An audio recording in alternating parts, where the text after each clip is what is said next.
وعلى آل سيدنا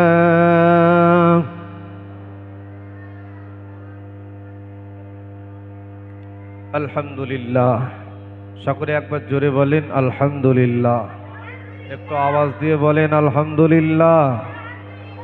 আর একটু প্রাণ খুলে মহব্বতের সঙ্গে বলেন আলহামদুলিল্লাহ। নারে তাকবীর, নারে তাকবীর। মহান ইসালে সওয়াব বিশ্ব নবী দিবস, নারে তাকবীর। সমস্ত প্রশংসা মহান আল্লাহ পাক রব্বুল আলামিনের দরবারে।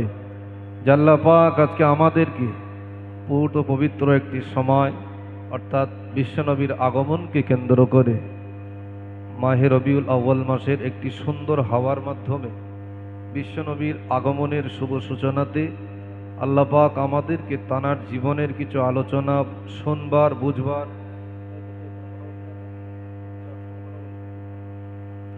আলোচনা শুনবার বুঝবার মতন একটি জায়গা আল্লাহ পাক আমাদেরকে তৈরি করে দিয়েছেন। আমরা সকল গ্রামবাসী মিলে সকল মা বোনেদের সাহায্য সহযোগিতায় সকল এলাকার কর্মীবৃন্দ যারা কমিটি সাহেবান সদস্য যুবক নওজোয়ান মুরব্বী মা বোন প্রত্যেকের সাহায্য সহযোগিতায় আজকে মহান মিলাদুন নবী অর্থাৎ বিশ্ব নবী দিবস উদযাপিত হচ্ছে। আমরা আল্লাহর দরবারে সকলে একবার শুকরিয়া করে নিই যে আল্লাহ পাক আজকে আমাদের এই সুন্দর একটা পাক মাহাত ইসলামী জলসার বিশ্বনবীর জীবনের কিছু আলোচনা শুনবার একটা মাহফিল তৈরি করবার মতন সুযোগ দিয়েছেন। আমরা তাসবিহ তেলাওয়াত দরুদ শরীফ নবীর প্রতি কলমা শরীফ পড়েছি। এই সমগ্র বিষয়ে যিনি শক্তি দিয়েছেন তিনি হলেন মহান আল্লাহ। জোরে বলুন সুবহানাল্লাহ। সে আল্লাহ পাকের দরবারে শুকরিয়া করে বলেন আলহামদুলিল্লাহ।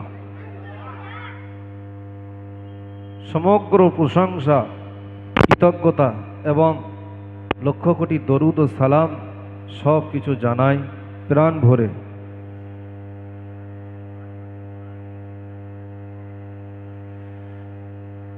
আল্লাহ পাক রব্বুল আলামিন আজকে এই সুন্দর পৃথিবীতে সুন্দর একটি রহমতের আলো পৃথিবীতে আল্লাহ পাঠিয়েছেন। আর সেই রহমতের আলোর ওসিলাতে আজকে আমরা এই পাক মাহফিলে বসেছি, ঠিক কি না? একটু কথা বলতে হবে, একটু কথা না বললে ওয়াজ বোঝানো যাবে না আর বলাও সম্ভব নয়। কারণ যেটা জিজ্ঞাসা করবো একটু বলতে হবে, একটু বললে অনেক কিছু। যখন ক্লাসে কোনো পড়াশুনো করানো হয়, যখন কোনো ছাত্র পড়াশুনো করে, টেবিলে ছাত্র বসে আছে, বেঞ্চে ছাত্র বসে আছে, চেয়ারে বসে আছে শিক্ষক। তো আমি শিক্ষক হওয়ার যোগ্যতা না রাখলেও এই মুহূর্তে এই যে যোগ্যতা সিটটাতে আমি বসেছি, আমি অযোগ্য হলেও বর্তমানে যোগ্য। সেই হিসাবে আপনারা আমার থেকে অনেক শিক্ষিত হলেও এখন আমার কথা শুনছেন, মানে আমার সঙ্গে আপনাদের সমিল থাকতে হবে বা আমার সঙ্গে আপনাদের একটু মহব্বত মিল ভালোবাসা থাকতে হবে, ঠিক না ভুল? একটু আওয়াজ করতে হবে, কথা বলতে হবে, যেটা জিজ্ঞাসা করবো বলবেন। আজকে যাকে কেন্দ্র করে এই সুন্দর একটা মাহফিল আয়োজন করা হয়েছে তিনি কে? সবাই মিলে বলেন। হযরত মুহাম্মদ সাল্লাল্লাহু আলাইহি ওয়াসাল্লাম। এই নবীর ওসিলাতে আল্লাহ পাক তামাম পৃথিবীর কুল কায়নাত আজকে আমাদেরকেও তৈরি করেছেন। আমাদেরকে ভাবতে হবে। আমি কোরআন শরীফ থেকে একটা আয়াত পড়েছি, হাদিস থেকে ছোট্ট একটা হাদিস পড়েছি যে আজকে যাকে কেন্দ্র করে আজকে আমরা বসেছি তিনি অন্য কেউ নয়, তিনি হলেন পৃথিবীর শ্রেষ্ঠ মহামানব বিশ্বনবী মুহাম্মদ মুস্তাফা সাল্লাল্লাহু আলাইহি ওয়াসাল্লাম। জোরে বলুন সুবহানাল্লাহ। এই নবীকে আল্লাহ আমাদের কাছে রহমত স্বরূপ করেছেন। পৃথিবীতে ভালো কিছু দেখলে বা শুনলে, আশ্চর্য কোনো কিছু বিষয় হলে, ভালো কিছু বিষয় আমাদের চোখের সামনে উপস্থাপন হলে আল্লাহর হুকুম হলো তার জন্য আল্লাহর শুকরিয়া জ্ঞাপন করা, ঠিক না ভুল? আল্লাহর শুকরিয়া জ্ঞাপন করা। একটা বাচ্চা হয়েছে খুব সুন্দর দেখতে, আপনি বাচ্চাটাকে দেখে বললেন বাচ্চাটা খুব সুন্দর, কিন্তু সুন্দর বানিয়েছেন কে? আল্লাহ। তাহলে বাচ্চাটা প্রশংসা পাওয়ার যোগ্যতা যতটা না রেখেছে তার থেকে বেশি প্রশংসা পাওয়ার যোগ্যতা রাখে কে? তিনি হলেন সৃষ্টিকর্তা আল্লাহ। জোরে বলুন সুবহানাল্লাহ।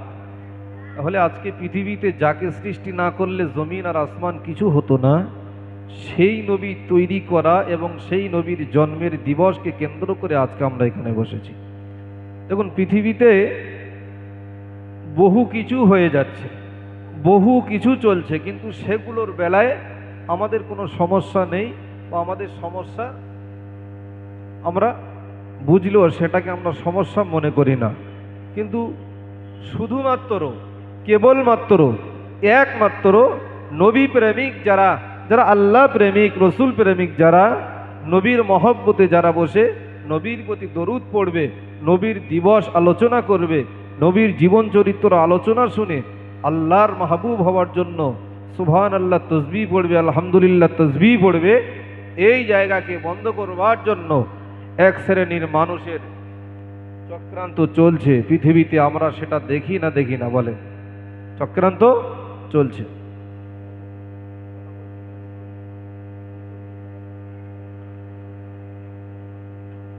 তাহলে নবীকে আল্লাহ রাব্বুল আলামিন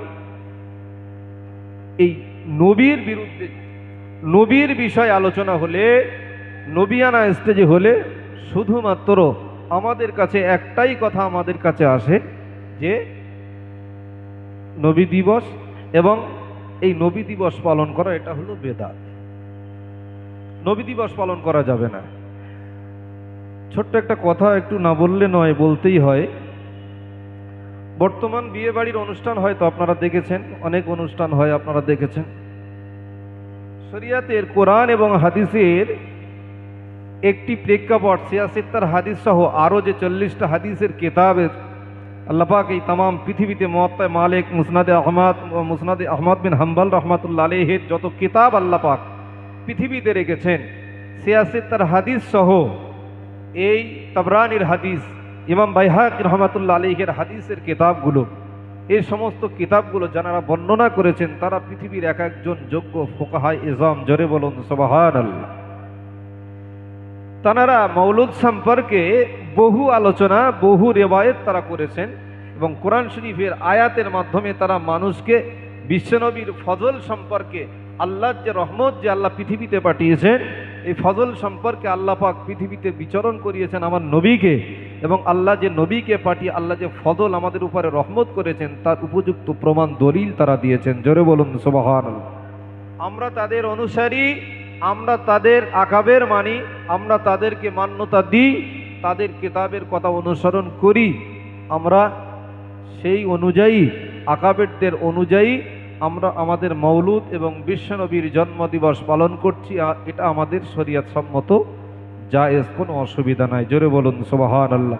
বরঞ্চ ইমাম বাইহাকি রহমাতুল্লাহ আলাইহি, আমি দলিলগুলো একটু পরে দিচ্ছি, ইমাম বাইহাকি রহমাতুল্লাহ আলাইহি তিনি এবং ইমাম ইবনে তাইমিয়া রহমাতুল্লাহ আলাইহি, এনাদের উভয় কিতাবের ভিতরে তারা উল্লেখ করছেন যে নবী দিবস পালন করা শুধু ভালো কাজ নয়, ভালোর ভিতরে একটি উত্তম মাসলা হলো এই নবী দিবস উদযাপন করা, এটা হলো একটি মুস্তাহাব ভালো আমল। জোরে বলুন সুবহানাল্লাহ।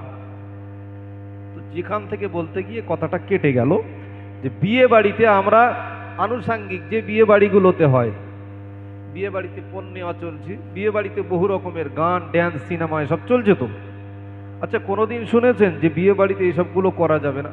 যারা বলছে নবী দিবস করা যাবে না, তারা কোনোদিন কি বলেছে বিয়ে বাড়িতে ড্যান্স ডিজে বাজিয়ে যে বিয়েটা হচ্ছে, এই বিয়েটা পড়ানো হারাম বা বিয়েটা করানো যাবে না, বা বিয়েতে এই যে শরিয়াতের রেওয়াজকে মুছে দিয়ে এই যে বিষয়গুলো বর্তমান যে হারাম সিচুয়েশন তৈরি হয়েছে, এই বিষয়গুলো নিয়ে তাদের ততটা মাথা ব্যথা নেই যতটা নবী দিবস নিয়ে মাথা ব্যথা তাদের। ঠিক না ভুল? নবী দিবস করা যাবে না। বিয়ে বাড়িতে তথ্য পাঠানো শরিয়াতে জায়েজ? তো জায়েজ। আশীর্বাদী করে বিরাট লোকজন খাইয়ে ছেলে কেনা হবে, ছেলে কেনা হবে আর মেয়ে কেনা হবে, মানে বিয়ে হবে ওটা পরে, আগে কেনা হবে তারপরে বাড়ি নিয়ে যাওয়া হবে। এই যে কেনাকিনি, এই যে তথ্য নিয়ে যাওয়া, বিয়ের আগে হলুদ মাখিয়ে তথ্য নিয়ে যে খ্রিস্টানি রেওয়াজগুলো বর্তমান মুসলমানদের ভিতরে চলছে, এই রেওয়াজের বিরুদ্ধে আমাদের ফতোয়া নেই। এটা বেদাত নয়। নবীর জামানাতে একটাও শরিয়াতের দলিল কোনো জায়গায় দেখাতে পারবেন না পৃথিবীর কোনো মানুষ যে বিয়ে বাড়িতে নবীর জামানাতে, তাবেঈনদের জামানাতে, সাহাবাদের জামানাতে, ইমাম আইম্মাদের জামানাতে বিয়ে বাড়িতে তথ্য নিয়ে গিয়েছিল, এরকম একটা দলিল কোনো জায়গায় কেউ দিতে পারবে না। কিন্তু সেই বিয়ে বাড়িতে আমরা পরিষ্কারভাবে দাওয়াতে খেয়ে আসছি, বিয়ে বাড়িতে হাজির হচ্ছি, যাচ্ছি, তখন কোনো বেদাত হলো না, তখন বেদাত ছিল না, বেদাত নয়। আনুষ্ঠানিক খাতনা করার অনুষ্ঠান, বিয়ে বাড়িতে খাতনা করার অনুষ্ঠান, এই যে রীতি নেওয়াজগুলো চালু হয়েছে, এগুলো তো শরিয়ত সম্মত, বৈধ নয়। এগুলো সুন্নাত, মুস্তাহাব, ওয়াজিব, কোনটা কোন পর্যায়ের মাসলা? কোনো পর্যায়ে নয়, বরঞ্চ এগুলো বেদাত। এই বেদাতগুলো যদি আমার বাড়িতে আমার নিজের মেয়ে বা আমার ছেলের বিবাহেতে এটা আমি বেদাত করতে পারি, আমার নবীর জন্য একটা সুন্দর আখলাকুন বেদাত যদি উম্মতে ইজমা যদি করে থাকেন, তার জন্য আপনার সমস্যা কোথায়? তাহলে ভাবতে হবে, পৃথিবীর এক শ্রেণীর মানুষ আছে যারা নবীর প্রেম থেকে ফিরিয়ে আনার জন্য, এক শ্রেণীর মানুষ তারা পৃথিবীতে পূর্বের জামানাতে ছিল, এখনো আছে, যতদিন কিয়ামত না হবে ততদিন পর্যন্ত নবীর প্রেম থেকে ফিরিয়ে আনা একদল মানুষ তারা থাকবে। ঠিক না ভুল? তারা থাকবে। ওই জন্য আল্লাহ রাব্বুল আলামিন সুন্দরভাবে, কত সুন্দরভাবে স্পষ্ট করে বলছেন যে বান্দাবান্দি আল্লাহ রাব্বুল আলামিন যে কিতাব, যা আল্লাহ পাক পবিত্র কোরআন শরীফ যা আল্লাহ পাক নাজিল করলেন, এই কোরআন শরীফের সূরা ইউনূসের ভিতরে 58 নম্বর আয়াতে আল্লাহ পাক রব্বুল আলামিন কত সুন্দরভাবে দলিল দিয়ে ঈদ মিলাদুন নবী সম্পর্কে এবং মিলাদ সম্পর্কে আকাবের যারা তাফসীর কারকরা তারা কত সুন্দরভাবে রিওয়ায়াত করেছেন। আউযু বিল্লাহি মিনাশ শাইতানির রাজীম। বিসমিল্লাহির রাহমানির রহিম। কুল বিফাযলিল্লাহি ওয়া বিরহমাতিহি ফাবিযালিকা ফালইফরাহু হুয়া খায়রুম মিম্মা ইয়াজমাউন। রব্বুল আলামিন বলেন, হে আমার হাবিব, আপনি বলে দেন পৃথিবীর প্রত্যেকটা উম্মাত, প্রত্যেকটা মানুষ, প্রত্যেকটা পৃথিবীর মানব, নারী এবং পুরুষ সকলকেই আপনি বলে দেন, আল্লাহ রব্বুল আলামিন ওয়াবিরহমাতিহি, আমার পক্ষ থেকে আমি আল্লাহ একটা রহমত পৃথিবীতে আমি আল্লাহ দান করলাম। জোরে বলুন সুবহানাল্লাহ। ফাবিযালিকা ফালইফরাহু হুয়া খায়রুম মিম্মা ইয়াজমাউন। উম্মতরা জামায়াত হয়ে এই প্রকাশ্যভাবে বিশ্ব নবীর আসার এই রহমতের বিষয়টা তাদের মাথায় তারা আলোচনার সাপেক্ষে জীবন চরিত্র আলোচনা শুনবার পরে, বিশ্ব নবীর জীবনী শুনবার পরে তারা যে জামায়াত হয়ে যে কাজটুকু করবেন, আল্লাহ পাক রব্বুল আলামিন বললেন, ওই মজলিসের উপরে আমি আল্লাহ আমার পক্ষ থেকে রহমত নাযিল করতে থাকি। জোরে বলুন সুবহানাল্লাহ। আল্লাহ রাব্বুল আলামিন বলেন, পৃথিবীতে কোনো মানুষ যদি আল্লাহ রাব্বুল আলামিনের স্মরণ করতে থাকে, আল্লাহ রাব্বুল আলামিনের জিকির করতে থাকে, আল্লাহর হাবিব বললেন, পৃথিবীতে এক ধরনের একদল ফেরেশতা আল্লাহ রাব্বুল আলামিনের আসমানের উপরে তারা সর্বদাই ঘোরাফেরা করতে থাকে। রব্বুল আলামিনের প্রিয় হাবিব বলেন, ইল্লা হাফাতুহুমুল মালাইকাতু ওয়া গাশিয়াতুহুমুর রহমান। জোরে বলুন সুবহানাল্লাহ। আল্লাহ রাব্বুল আলামিন বলেন, আল্লাহর হাবিব বলেন, এই মালাইকা ফেরেশতা তাদের দায়িত্ব হলো প্রথম আসমান থেকে তারা একে একে বিচরণ করে দুনিয়ার জমিনে কোথায় মানুষ ভালো কাজ করছে, কোথায় মানুষ জিকির করছে, তাসবিহ তেলাওয়াত করছে, নবীর প্রতি আল্লাহর প্রতি তাসবিহ পড়ছে, এই প্রত্যেকটা তাসবিহ পড়বার জন্য আল্লাহ রাব্বুল আলামিনের মালাইকা ফেরেশতা সেই মালাইকা সেই জায়গায় বিচরণ করতে থাকে। জোরে বলুন সুবহানাল্লাহ। আল্লাহ পাকের রহমতের ফেরেশতা যখন ওই জায়গায় বিচরণ করতে থাকে।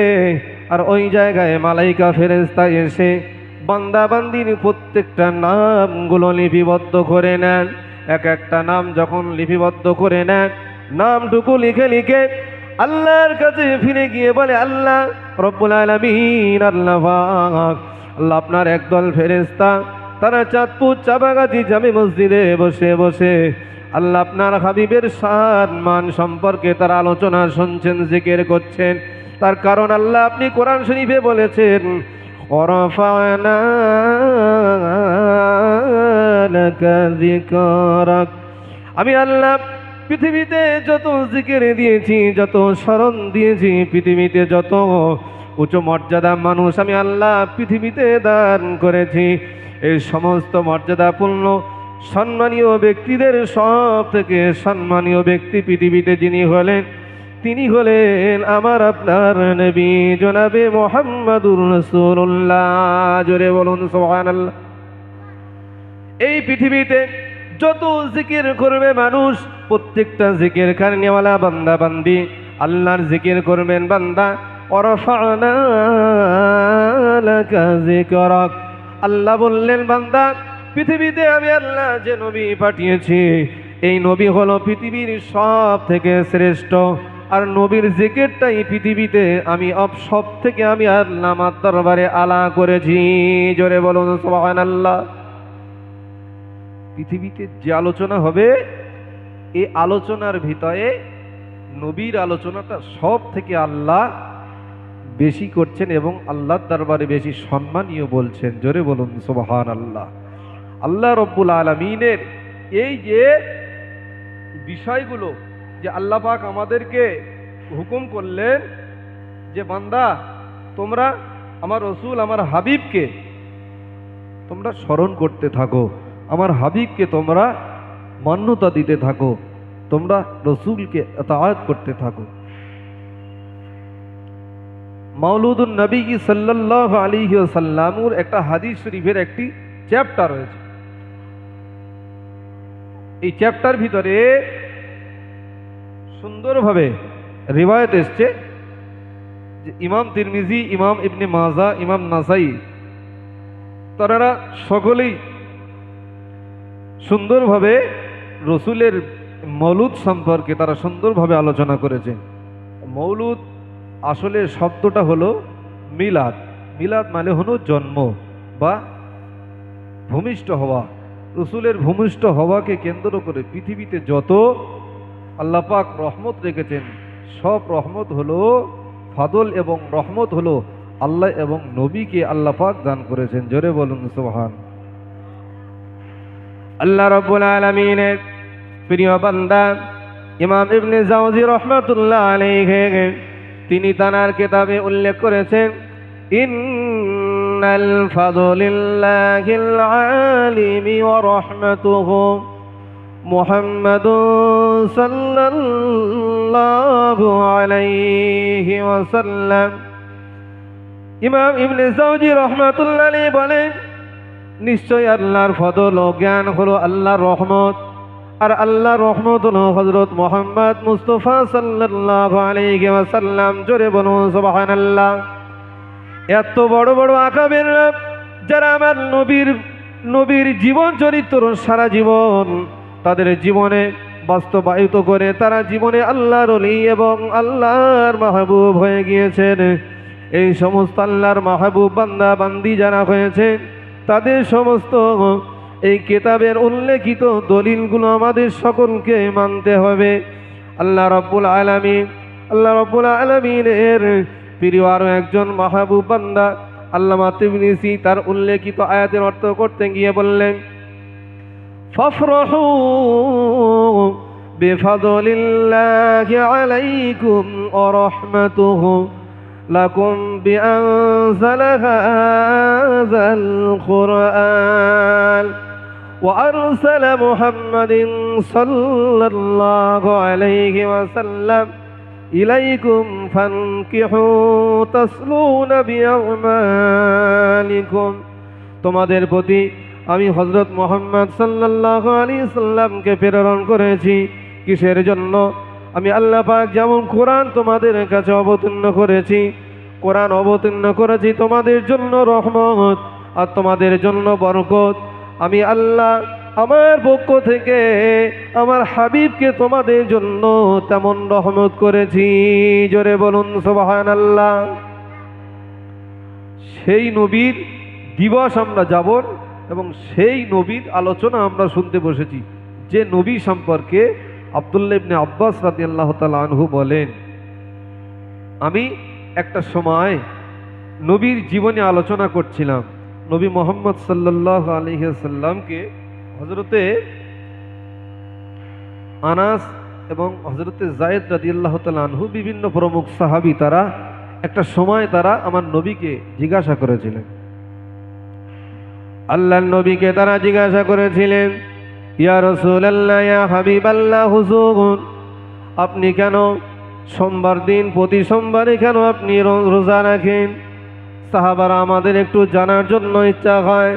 ইয়া রাসূলুল্লাহ, ইয়া হাবিবাল্লাহ, হুজুর আপনি কেন প্রতি সোমবারে রোজা রাখেন? এটা আমাদের বড় জানার জন্য কৌতূহল হয়।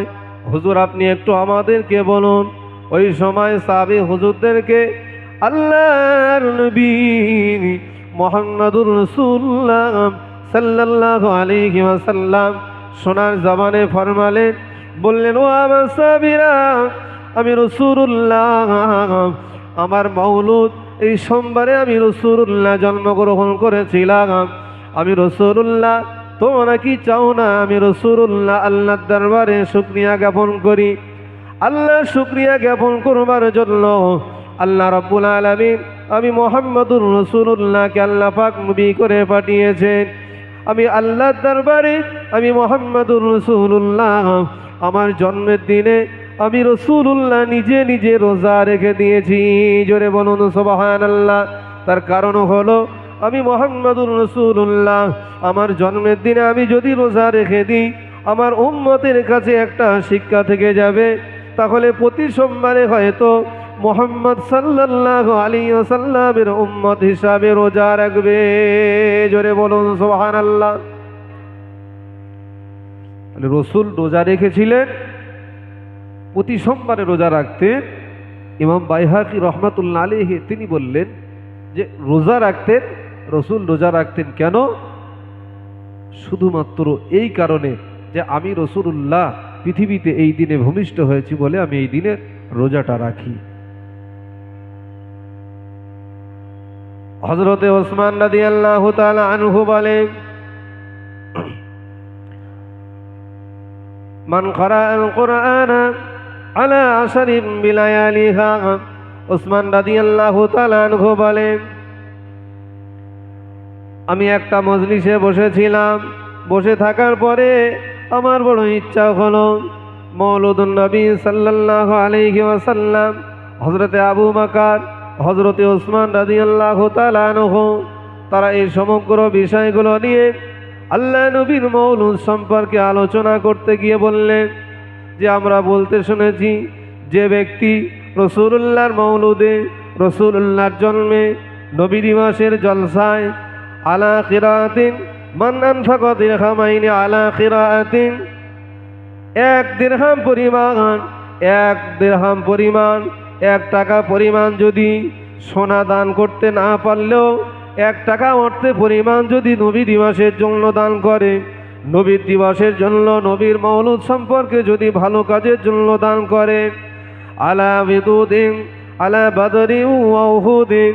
হযরতে ওসমান বলেন, আমার ওই সমস্ত সাহাবীরা, ওই ওসমান রাদিয়াল্লাহু তাআলা আনহু বলে, যারা দান করবে 1 টাকা দানের বিনিময়, এই 1 টাকা দানের সওয়াবটা আল্লাহ রাব্বুল আলামিন উহুদের ময়দানে, বদরের ময়দানে যে সমস্ত সাহাবীরা যুদ্ধের ময়দানে শরীক হয়েছিলেন, ওই সমস্ত সাহাবীদের শরীক হওয়ার মতো এক কেরাত সওয়াব পেয়ে যাবে।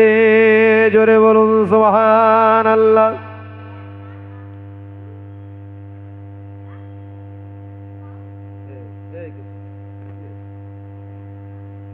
এই ওহদ পরিমাণ 1 কেরাত পরিমাণ সওয়াব পেয়ে যাবে। কিসের জন্য? নবীর মওলুদে এবং রসুলের এই আলোচনা সভাতে যদি 1 টাকা সমপরিমাণ যদি দান করে থাকেন, তাহলে নবী দিবসটা আমাদের কাছে সমীপ সম্পূর্ণ শরিয়াতে মোস্তাহাব হিসেবে দলিল আমাদের কাছে আকাবেরদের থেকে আমরা পেলাম। যদি বেদাত হয়, ভালো করে বুঝুন, নবী দিবসটা যদি বেদাত হয়, বিয়ে বাড়ির অনুষ্ঠানটা বেদাত হবে না কেন?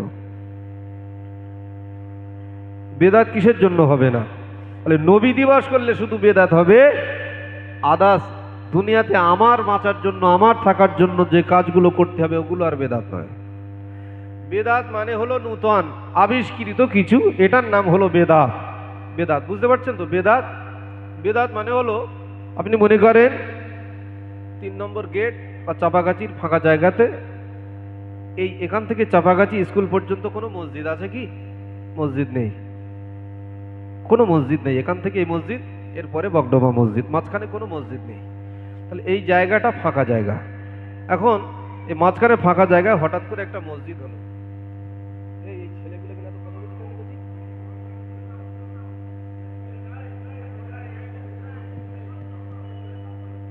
একটু দরুদ শরীফ আল্লাহুম্মা।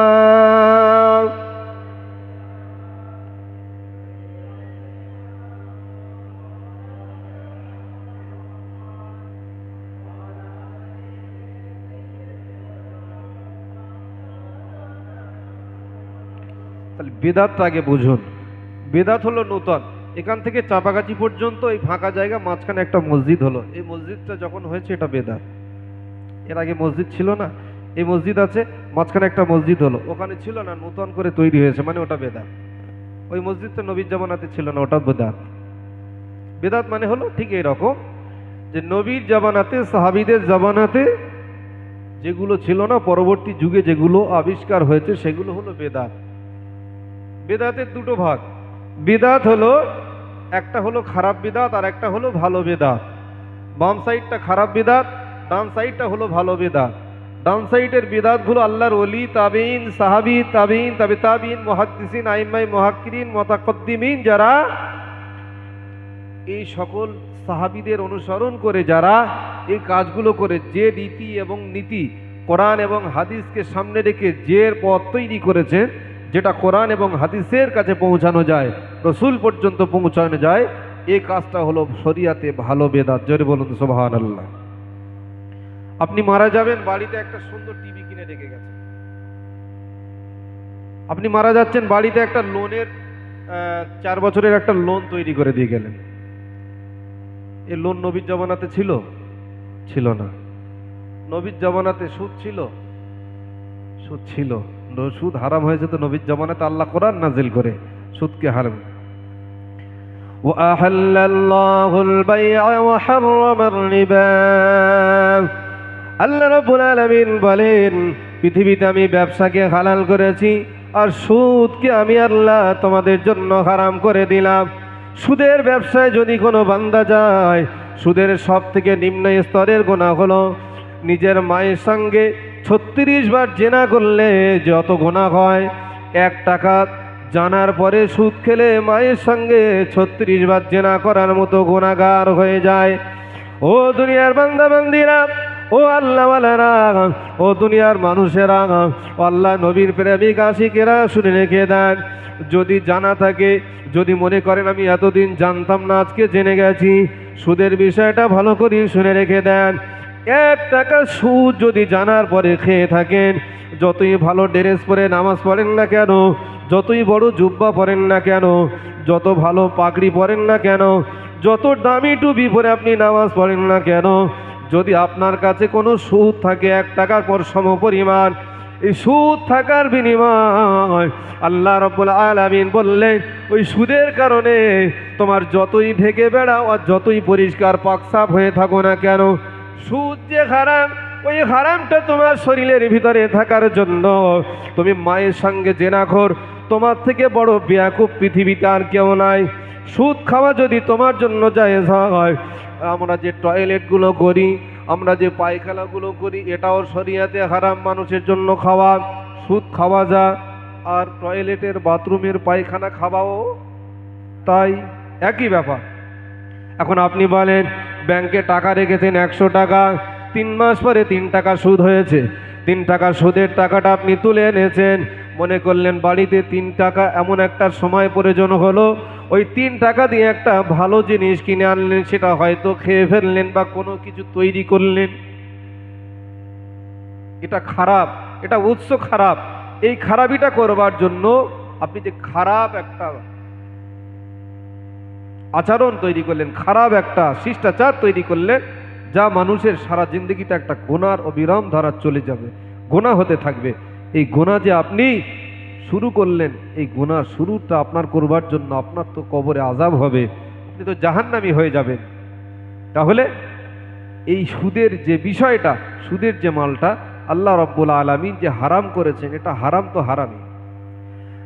সুদের 3 টাকা আর নোংরা, বাথরুম থেকে টয়লেট তুলে এনে একটা পাত্রে সুন্দর করে যদি ধুয়ে মুছে পরিষ্কার করে সুন্দর কাঁচের গ্লাসে পানি দিয়ে সুন্দর করে একটা বিরাট দামি প্লেটে করে সুন্দর করে যদি আপনি নোংরাটা যদি আপনার কাছে এনে দেওয়া হয়, আপনার একটা প্লেটে ওইটা দেওয়া হলো এক সাইডে, আর একটা সাইডে দেওয়া হলো সুদের টাকা। মনে করেন এক সাইডে 5,000 টাকা সুদের টাকা আছে, আর এক সাইডে আপনি নোংরাটা রেখেছেন। এখন আপনি নোংরাটা নেবেন না এই টাকাটা নেবেন? কোনটা নেবেন? একটু কথা বলেন। কেউ তো কথা বলে না। কোনটা নেবেন? টাকাটা নেবে। টাকাটাতে কি নেওয়া জায়েজ ছিল? টাকাটা কি নেওয়া জায়েজ? টাকাটা কি খাওয়া জায়েজ? টাকাটা ব্যবহার করা কি জায়েজ?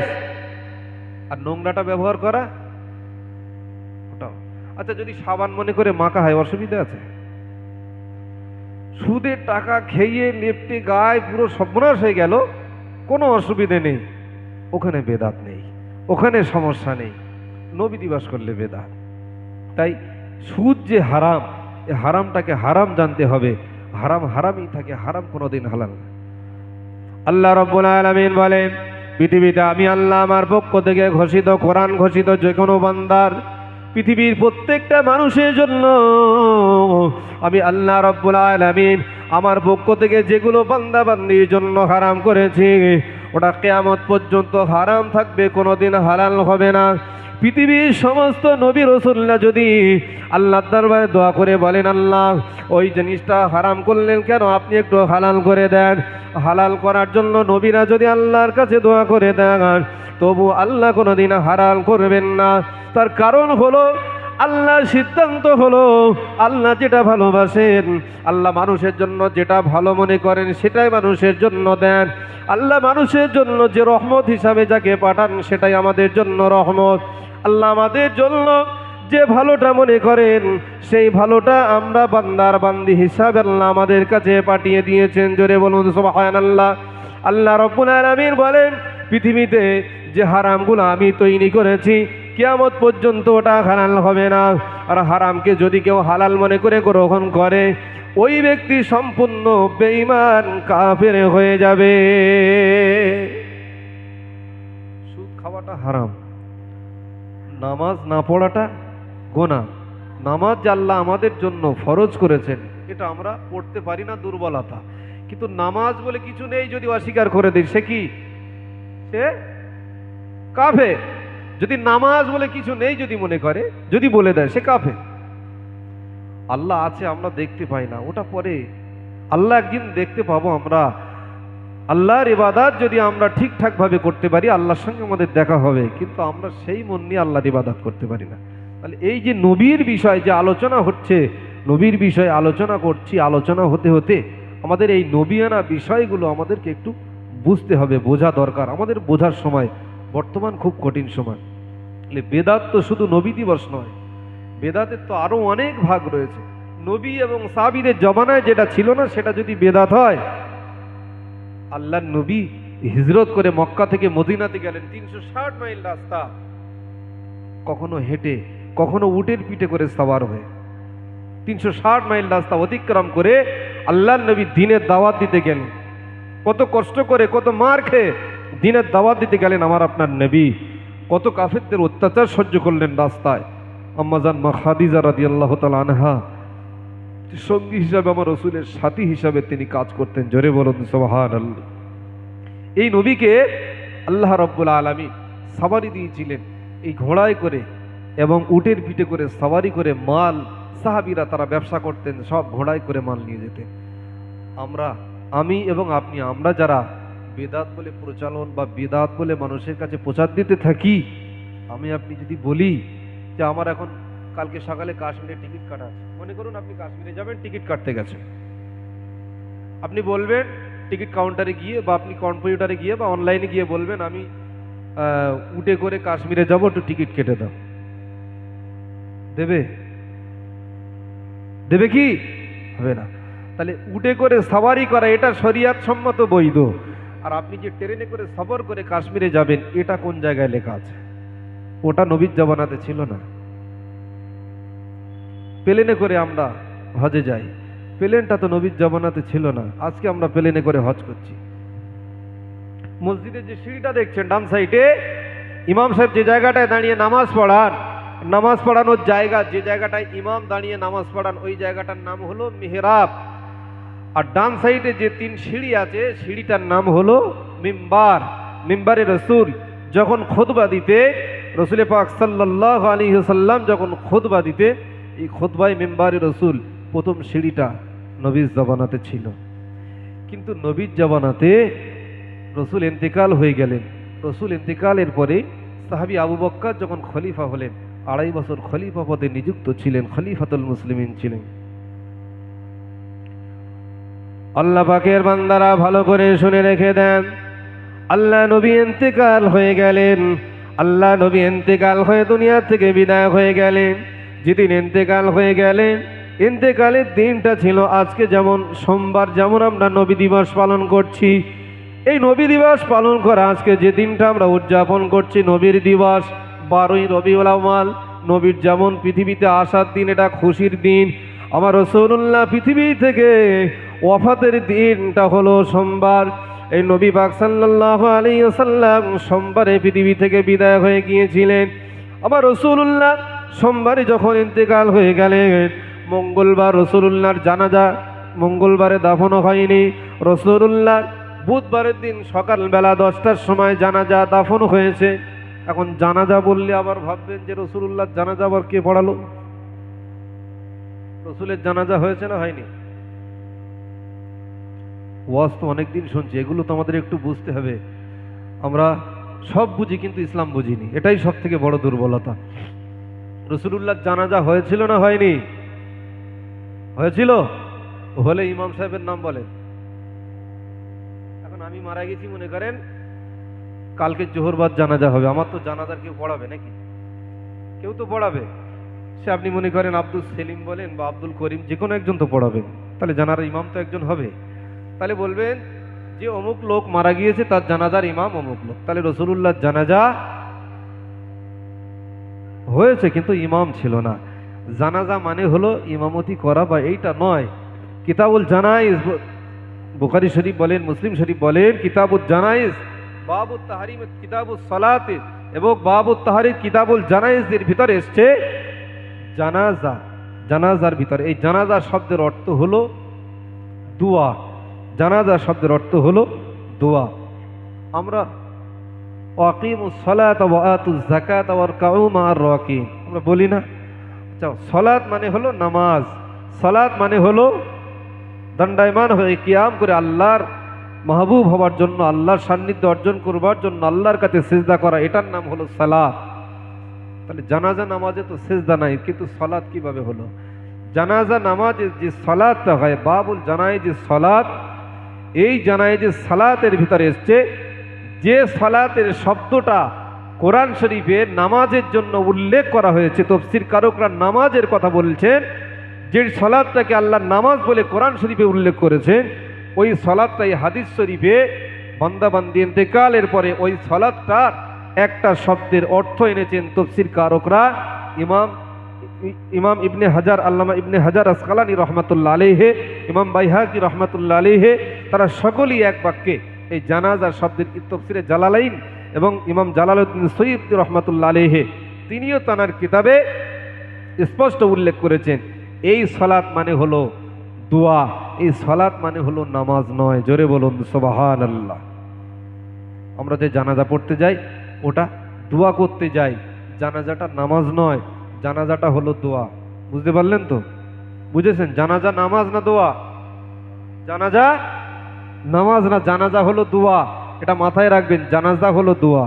তাই আমার রাসূলুল্লাহ ইন্তেকাল হয়েছিলেন সোমবার ইন্তেকাল হওয়ার পরে বুধবার সকাল 10টার পরে রসুলকে যখন দাফন করা হবে, সোমবারে যখন ইন্তেকাল হয়ে গেলেন, খলিফা আবু বকর সহ সমস্ত মক্কা মদিনার মানুষের যেন কিয়ামত শুরু হয়ে গিয়েছে, যে আমরা আজকে এমন একজনকে হারিয়ে ফেলেছি, আমরা পৃথিবীতে আর মক্কার মদিনার জমিন আর কোনোদিন তাকে দেখতে পাবো না। সাহাবীরা রসুলকে এত ভালোবাসতেন, এত মহব্বত করতেন। সাহাবীরা আমার রসুলকে এক সেকেন্ড না দেখলে, আমার রসুলুল্লাহকে না দেখলে তারা থাকতে পারতেন না। জোরে বলুন সুবহানাল্লাহ। রসুলুল্লাহ জানাজা হলো সোমবার ইন্তেকাল থেকে নিয়ে আর বুধবার সকাল 10টা জানাজার আগ পর্যন্ত, দাফনের আগ পর্যন্ত জানাজা হলো। জানাজাটা হলো কিভাবে? ঝাঁকে ঝাঁকে মালাইকা ফেরেশতা যেমন এসছেন, সমস্ত ফেরেশতাকুল এসছেন, মানুষ মক্কা মদিনার মানুষ যারা শুনেছেন রসুলুল্লাহর ইন্তেকাল হয়ে গেছেন খবর শুনে সকলে কাঁদতে কাঁদতে জীবনে তাদের সব কিছু হারিয়ে দিয়ে যেন শেষ সময় তারা মনে করলো আমরা কি যেন একটা হারিয়ে ফেলছি। তারা রসুলুল্লাহকে শেষ বিদায় জানানোর আগে, রসুলুল্লাহ শেষ দাফনের আগে তারা জানাজার যে দোয়াগুলো পড়া হয়, আল্লাহুম্মা গফিরলি হাইয়িনা ওয়া মাইয়িতিনা ওয়া শাহিদিনা, এই জানাজার দোয়াগুলো তারা এসে একে একে ঝাঁকে ঝাঁকে তারা রসুলুল্লাহর ইন্তেকালের পরে রসুলুল্লাহর ঘরেতে রসুলুল্লাহর লাশ মোবারকের পাশে এসে তারা দাঁড়িয়ে দাঁড়িয়ে অন্তরে অন্তরে জবানে পড়ে পড়ে সকলে নিজে নিজে চলে গিয়েছেন। কোনো ইমাম নিযুক্ত করা হয়নি। জোরে বলুন সুবহানাল্লাহ। রসুল হলেন ইমামুল মুরসালিন। রসুলুল্লাহ যখন মিয়ারাজে যাচ্ছিলেন, রসুলুল্লাহ মিয়ারাজে যাওয়ার সময় সমস্ত আম্বিয়া কেরাম আলাইহিমুস সালামদেরকে আল্লাহ একত্রিত করে একটি নামাজ পড়ানোর হুকুম করেছিলেন। সেই নামাজের ইমাম ছিলেন আল্লাহ পাক, আমার নবীকে সেই নামাজের ইমাম করেছিলেন। জোরে বলুন সুবহানাল্লাহ। ওই জন্যই নবীকে ইমামুল মুরসালিন বলা হয়। জোরে বলুন সুবহানাল্লাহ। মানে নবীর যদি কেউ ইমাম হয় তাহলে নবীর থেকে তার মর্যাদা বেশি হয়ে যাবে। তাই নবীর কেউ ইমাম হবেন না, নবীর শিক্ষক স্বয়ং আমার আল্লাহ। জোরে বলুন সুবহানাল্লাহ। পৃথিবীর কোনো ইউনিভার্সিটিতে, পৃথিবীর কোনো স্কুলে, পৃথিবীর কোনো মানুষের কাছ থেকে আমার রাসূলুল্লাহ শিক্ষা নেননি, কিন্তু আমার রাসূলুল্লাহ হলেন পৃথিবীর সর্বশিক্ষকের শ্রেষ্ঠ শিক্ষক। জোরে বলুন সুবহানাল্লাহ। আল্লাহ যে রহমত আমাদের কাছে দান করেছেন, যে বরকত আমাদের কাছে দান করেছেন, সেই বরকতের জন্যই আমরা এই মৌলুদ শরীফ পালন করি। জোরে বলুন সুবহানাল্লাহ। বেদাতের কথা বলতে বলতে আমি এত দূরে আসলাম যে বেদাত হলো একটা খারাপ আর একটা ভালো। বলে ভালো বেদাত হলো ভালো বিষয়, এটা রসুলের জামানাতে ছিল না। মসজিদের মেম্বারের মেহরাবে রসুলুল্লাহ যখন ইন্তেকাল হয়ে গেলেন, সিদ্দিকে আকবর রাদিয়াল্লাহু তাআলা আনহু তিনি যখন খলিফা হলেন, খলিফা হওয়ার পরে দেখলেন এই জায়গাটাতে রসুলুল্লাহ বসে খুতবা দিতেন, আমি এই জায়গাটাতে বসে, রসুলুল্লাহ এখানে বসে খুতবা দিয়েছেন, আমি আবু বকর রসুলের সঙ্গে বেয়াদবি করব, তাই আমিও এই জায়গায় বসে খুতবা দেব না, সাথে আমি একটা সিঁড়ি জুড়ে তৈরি করে দিলাম। আর কারণ এই সিঁড়িতে বসে খুতবা দেব, আমি রসুলুল্লাহর শানে বেয়াদবি করব না। জোরে বলুন সুবহানাল্লাহ। উনি একটা সিঁড়ি তৈরি করলেন। নবীর জামানাতে সিঁড়ি, নবীর জামানার সিঁড়ি তো একটা ছিল, ওই সিঁড়িটা, আর মেহরাবটা তো অনেক পরে তৈরি হয়েছে। তাহলে একটা সিঁড়িতে নামাজ, মসজিদে যে নামাজ পড়ছি প্রথম সিঁড়িটা হলো শরিয়াত সম্মত বৈধ, নবীর জামানাতে ছিল। বাকি যে দুটো সিঁড়ি করা হলো, একটা করেছেন হজরতে আবু বকর আর একটা করেছেন হজরতে ওমর। তাহলে দুটো সিঁড়ি, তাহলে ওটা কেটে বাদ দিয়ে মসজিদে নামাজ পড়তে হবে, ওটাও বেদাত। আর পৃথিবীতে যত বেদাত আছে সব থেকে বড় বেদাতের নাম হলো পবিত্র কোরআন। হয়তো শুনলে অবাক হবেন যে কোরআন শরীফ আবার বেদাত হয়।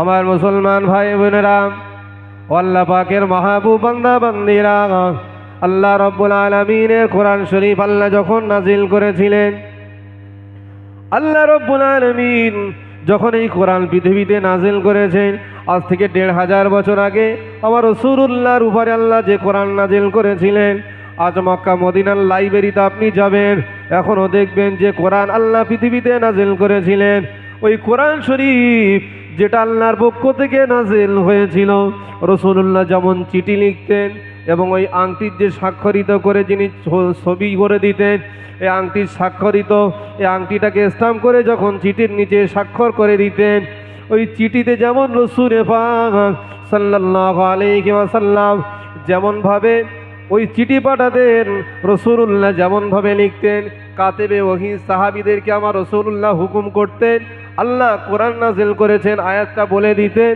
কখনো গাছের পাতার উপরে, কখনো গাছের ছালের উপরে, কখনো পাহাড়ের উপরে, কখনো হাড়ের উপরে, যখন যেটা সামনে পেতেন সেটার উপরেই তারা কোরআনের আয়াত লিখে রাখতেন। জোরে বলুন সুবহানাল্লাহ।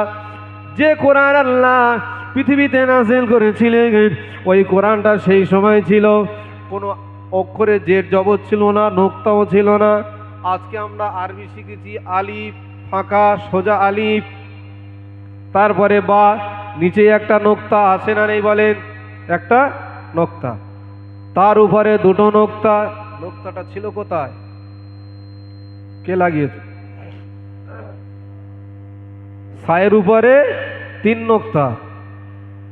যে কোরআন আল্লাহ পৃথিবীতে আমরা এখন যে কোরআন পড়ছি, এই কোরআনটা তো নবীর জমানাতে ছিল না। তাহলে কোরআন ছাড়া নামাজ হবে? হবে? নামাজ হবে না তো। কেউ যদি মনে করে আমি কোরআন শরীফ লোব না, হাদিস দিয়ে নামাজ পড়বো, হবে না? কোরআন হাদিস তো একই জিনিস। দেখেন, একটা হাদিস হলো হাদিসে কুদসি, যেটা আল্লাহর স্বয়ং কথা, রসুলের জবান দিয়ে শুধু বলিয়েছেন। ওই হাদিসের ইবারাতটা যখন পড়তে হয়, ওই হাদিসের শুরুতে পড়তে হয় ক্বাল আল্লাহু তাআলা। তার মানে তা আল্লাহর পক্ষ থেকে হাদিসের ইবারাতটা আল্লাহ শুধু আমার নবীর জবান দিয়ে বার করেছেন। আর রসুলুল্লাহর তাহাজিব সমর্থন, রসুলুল্লাহর কার্যকলাপকে আল্লাহ পরিপূর্ণ সমর্থন যে কাজটাকেই দিয়েছেন, সেটাই হলো আমার রসুলুল্লাহর সুন্নাত, আর ওটাই হলো হাদিসের নবাবী। জোরে বলুন সুবহানাল্লাহ। হাদিসের ভাগও দুটো, একটা হলো হাদিসে কুদসি আর একটা হলো হাদিসের নবাবী, মানে সুন্নাত।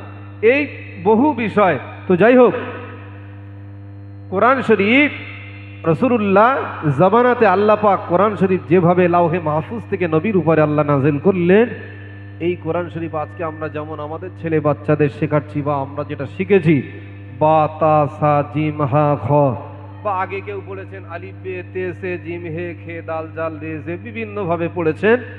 যেভাবেই আপনি কোরআন শরীফের অক্ষরটা শিখেছেন বা আপনি পড়েছেন, আপনি যে শিক্ষক ধরেই পড়েছেন, আপনি বে তে সে বা বাতাসা যাই বলেন না কেন, আপনি তো শিখেছেন ওটা বে। বেটা পেলেন কোথায়? সেটা পেলেন কোথায়? জিমটা পেলেন কোথায়? জিম হে খে, খের মাথায় নোক্তা, জিমের মাঝখানে নোক্তা, হেটা, হেটা খালি আছে। তাহলে তিনটে তো একই রকম দেখতে, তাই তো নাকি? তিনটে দেখতে তো একই রকম ছিল। তাহলে এটা খে, এটা জিম আর এটা হে, এই তিনটেকে পার্থক্য করার জন্য রসুল ইন্তেকালের প্রায় 600 বছর পরে হাজ্জাজ বিন ইউসুফ রহমাতুল্লাহ আলাইহি, যিনি কম বেশি 1 লক্ষ হাক্কানি আলেমদেরকে এই পৃথিবীর জমিনে শহীদ করে, পৃথিবীতে তার হাতের কালারটা রক্তে লাল হয়ে গিয়েছিল, যে পৃথিবীতে 1 লক্ষ আলেমের অধিক লক্ষ আলেমদেরকে যিনি শহীদ করেছিলেন, সে হাজ্জাজ বিন ইউসুফ রহমাতুল্লাহ আলাইহি নবীর ইন্তেকালের 600 বছর পরে, তার মানে তাবেঈনদের জামানাতে হাজ্জাজ বিন ইউসুফ রহমাতুল্লাহ আলাইহি তিনি দেখলেন যে এই কোরআন শরীফ যেভাবে আল্লাহ নাজিল করেছেন, এই কোরআন শরীফ এইভাবে থাকলে মানুষ পড়তে পারবে না, এইভাবে কোরআন থাকলে মানুষ কোরআন শরীফ জড়িয়ে ফেলবে, কোনটা কি অক্ষর এটা বুঝতে পারবে না। তিনি তানার জ্ঞান বিচক্ষণ দূরবীক্ষণ যন্ত্র দিয়ে আল্লাহ যে হিকমত দিয়েছিলেন, সেই শক্তিতে তিনি কোরআন শরীফের ইতিহাস, যে কোরআন আল্লাহ নাজিল করেছেন, কোরআনের উপরে রিচার্জ করে সুন্দরভাবে তিনি অক্ষরকে জেদ জবর নোক্তা পেজ তৈরি করে মানুষের আমাদের কাছে পৌঁছানোর জন্য, সুন্দরভাবে কোরআনকে শেখাবার জন্য, সুন্দরভাবে কোরআন বুঝবার জন্য জেদ জবর পেজ ও নোক্তা যেটা দিয়েছেন, সেটা হাজ্জাজ বিন ইউসুফের আমলেই তৈরি হয়েছে। জোরে বলুন সুবহানাল্লাহ।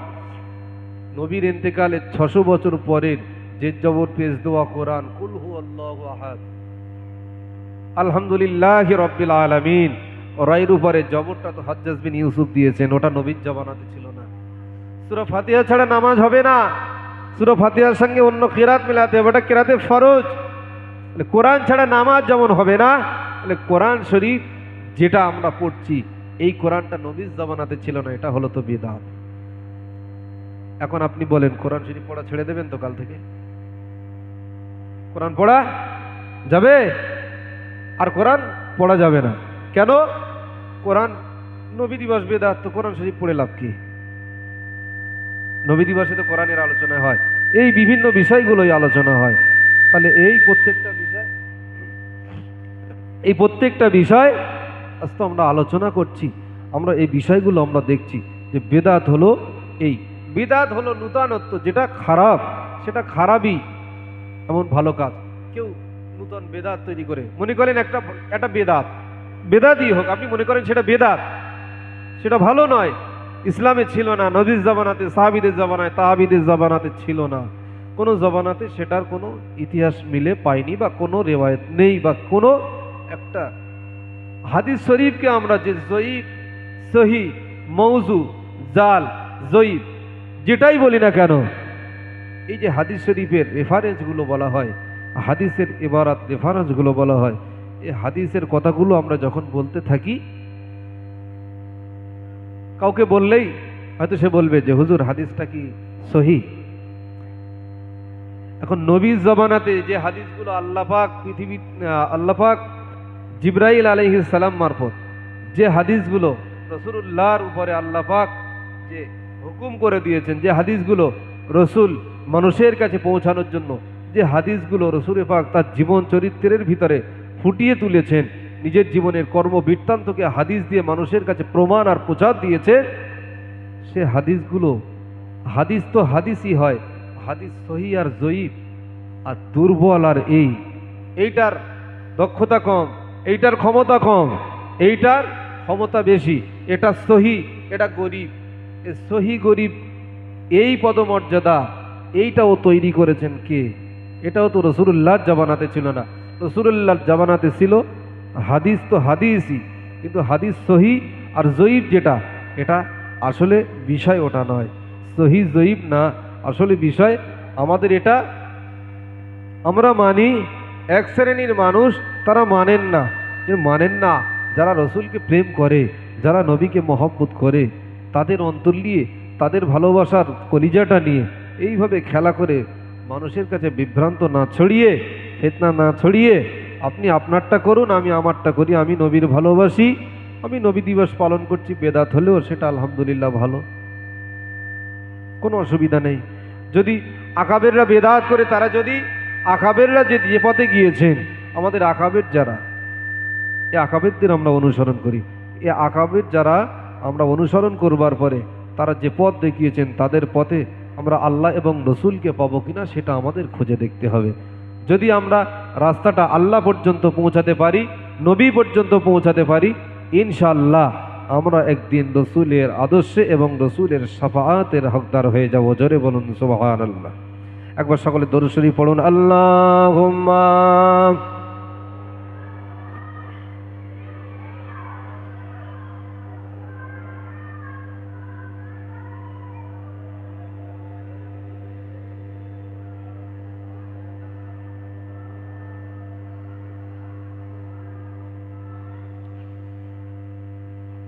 বিশ্বনবীর জীবনী, আমাদের পরবর্তী বক্তা তিনিও সময় মতো আসবেন ইনশাল্লাহ। যে বিশ্বনবীর মৌলুদ সম্পর্কে আলোচনা আপনারা শুনেছেন, যে নবী দিবস আমরা যে পালন করছি এটা আমাদের করা যাবে। ইমাম জালালউদ্দিন সৈয়ুতি এবং সমস্ত বড় বড় আকাবের যারা, সকলের থেকে রিওয়ায়াত এবং সকলেই তারা একমতে, তারা সুন্দরভাবে তারা উদ্ধৃত দিয়ে বলেছেন যে এগুলো করা শরিয়াত সম্মত, বরঞ্চ মোস্তাহাব, করা যাবে, কোনো অসুবিধা নাই।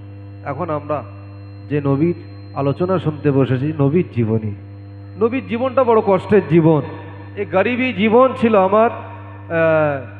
আমরা যেমন গরিব, আমরা যেমন অসহায়, নবীদেরকে কি গরিব বলা যাবে? নবীদের গরিব বলা যাবে? পৃথিবীতে আল্লাহ বলছে, আম্মাজান আয়েশা রাদিয়াল্লাহু তাআলা আনহা একদিন আমার রসুলকে বললেন,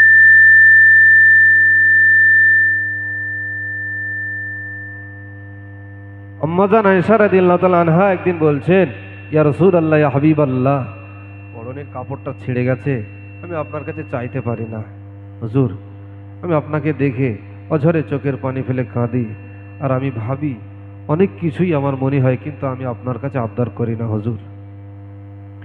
ও ইমানদার ভাই বোনেরা, আল্লাহ প্রেমিকেরা, নবীর আশিকেরা, শুনে রেখে দেন, আল্লাহ রাব্বুল আলামিনের প্রিয় হাবিব আমাদের আম্মা জান হযরতে আয়েশা রাদিয়াল্লাহু তাআলা আনহা নবীকে বললেন, ইয়া রাসূলুল্লাহ, ইয়া হাবিবাল্লাহ, আমার একটা পরনের কাপড় প্রয়োজন ছিল।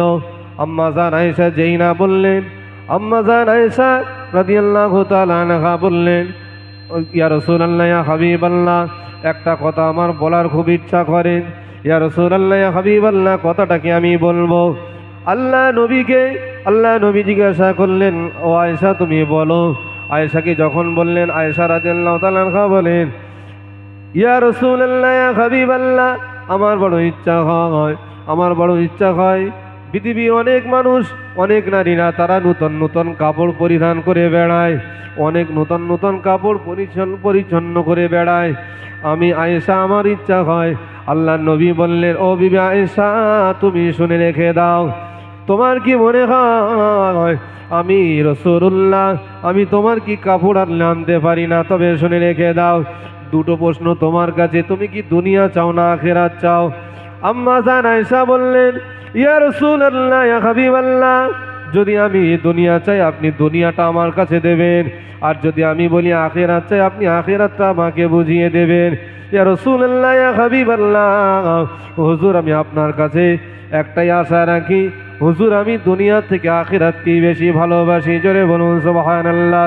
আল্লাহর নবী বলেছিলেন, ও বিবি আয়েশা শুনে রেখে দাও, আমি রাসূলুল্লাহ যদি আল্লাহর কাছে দোয়া করে বলি, তাম পৃথিবীর প্রত্যেকটা জায়গাকে আল্লাহ আপনি সোনা করে দেন। আমি রাসূলুল্লাহ আল্লাহর কাছে দোয়া করলে আল্লাহ তাম পৃথিবীটাকে সোনা করে দেবেন। জোরে বলুন সুবহানাল্লাহ। এই দোয়াটা আমার রাসূলুল্লাহ আল্লাহর কাছে চাননি, আল্লাহর কাছে দোয়া করে বলেন, আল্লাহ আপনি সোনা করে দেন। এই কথাটা রসুলের জবান দিয়ে বার হওয়ার জন্য আমার আল্লাহ বড় পছন্দ করে নিয়ে আজ যারা মক্কা মদিনার জমিনে হজ করতে যান, এই সমস্ত হাজী সাহেবদেরকে জিজ্ঞাসা করবেন, ওহদ পাহাড়ের নিচে একটি জায়গা আছে, ওই জায়গার নিচে আল্লাহ পাক রাসূলুল্লাহর এই জবানের কথাটা খসানোর জন্য আল্লাহর নবীর এই কথার বিনিময় ওহদ পাহাড়ের নিচে অনেকটা আকার নিয়ে আল্লাহ সোনা দান করে দিয়েছেন। জোরে বলুন সুবহানাল্লাহ।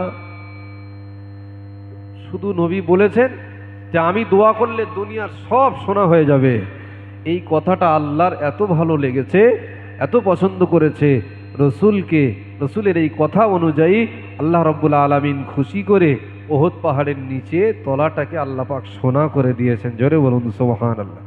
নবীকে গরিব বলা যাবে না। রাসূলুল্লাহ পৃথিবীতে একটি ভাঙা কুড়ে ঘরে তার জন্ম। আর যারা হাজী সাহেব হজ করতে যান দেখবেন পৃথিবীতে যারা শক্তিশালী, যাদের অনেক অর্থ সম্পদ,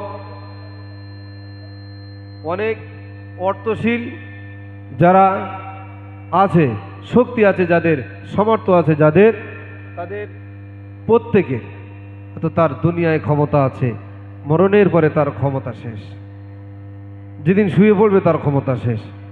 কিন্তু আল্লাহ পাক রব্বুল আলামিন এমন একটা নবীকে আল্লাহ পাক পৃথিবীতে পাঠিয়েছিলেন, যে নবীর আশাতে আল্লাহ পাক মক্কা থেকে নিয়ে মদিনার আরবের হেজাজ, এই হেজাজ পর্যন্ত আল্লাহ পাক রব্বুল আলামিনের প্রিয় হাবিবের নূরের রশ্মিতে আল্লাহ পাক পুরো আলো করে দিয়েছিলেন। জোরে বলুন সুবহানাল্লাহ। আম্মা জান আয়েশা রাদিয়াল্লাহু তাআলা আনহা বলেন, রসুল যখন রাতের বেলা আমার হুজরাতে আসতেন, আমি কাঁথা সেলাই করতাম। আমি কাঁথা সেলাই করবার জন্য ছুঁচে যে সুতোটা পরানো হয়, আম্মা জানরা পরান, ওই সুতোটা আমি রসুল যখন আসতেন তখন আমি পরিয়ে নিতাম। জোরে বলুন সুবহানাল্লাহ। রসুলুল্লাহর নূরের তাজাল্লিটা এত জোর ছিল, পৃথিবীর এই সমস্ত লাইট তো ইলেকট্রিক লাইট, কিন্তু আল্লাহ আমার নবীর এই যে নূরের রশ্মি আল্লাহ পাক দিয়েছিলেন, এর নূরের রশ্মিতে শুধু আম্মাজান আয়েশার ঘর নয়, তামাম পৃথিবীটাকে আল্লাহ পাক আলোকিত করে দিয়েছেন। জোরে বলুন সুবহানাল্লাহ।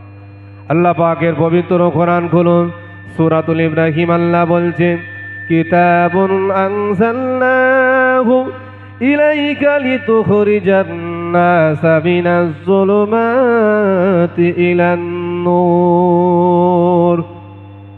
আমি আল্লাহ রাব্বুল আলামিন পৃথিবীর জমিনে তোমাদের কাছে আমি আল্লাহ একটা আলো পাঠিয়েছি, আমি আল্লাহ পাক রব্বুল আলামিন একটা নূর পাঠিয়েছি, একটা জ্যোতি পাঠিয়েছি। সেই জ্যোতির নাম হলো পবিত্র আল কোরআন। কিতাবুন আনজালনাহু ইলাইকা লিতুখরিজান নাস, প্রত্যেকটা মানুষকে যেন অন্ধকার থেকে আলোর ভিতরে ফিরিয়ে আনতে পারে। জোরে বলুন সুবহানাল্লাহ।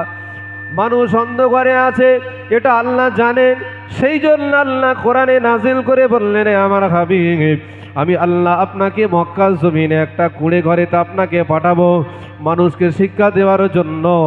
কেননা প্রত্যেকটা মানুষ, বড় লোক দেখে মানুষ সম্মান করবে, মধ্যবিত্ত দেখে তারা সম্মান করবে, সালাম করবে, তাদের ভক্তি শ্রদ্ধা জানাবে।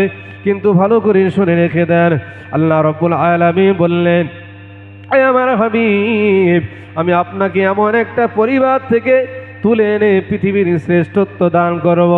পৃথিবীর প্রত্যেকটা মানুষ শুধু নয়, যতটা নবী আল্লাহ পাক পৃথিবীতে পাঠিয়েছেন, প্রত্যেকটা নবী রসুলকে আল্লাহ পাক রব্বুল আলামিন ওই নবীকে আল্লাহ পাক ইমামুল মুরসালিন করে দিয়েছেন। জোরে বলুন সুবহানাল্লাহ। তো তাকবীর দেন, নারে তাকবীর, নারে তাকবীর। জোরে তাকবীর দেন না, নারে তাকবীর। জনাব হযরত মাওলানা ওয়াহিদুল ইসলাম সাহেব, জোরে বলুন জিন্দাবাদ। জনাব হযরত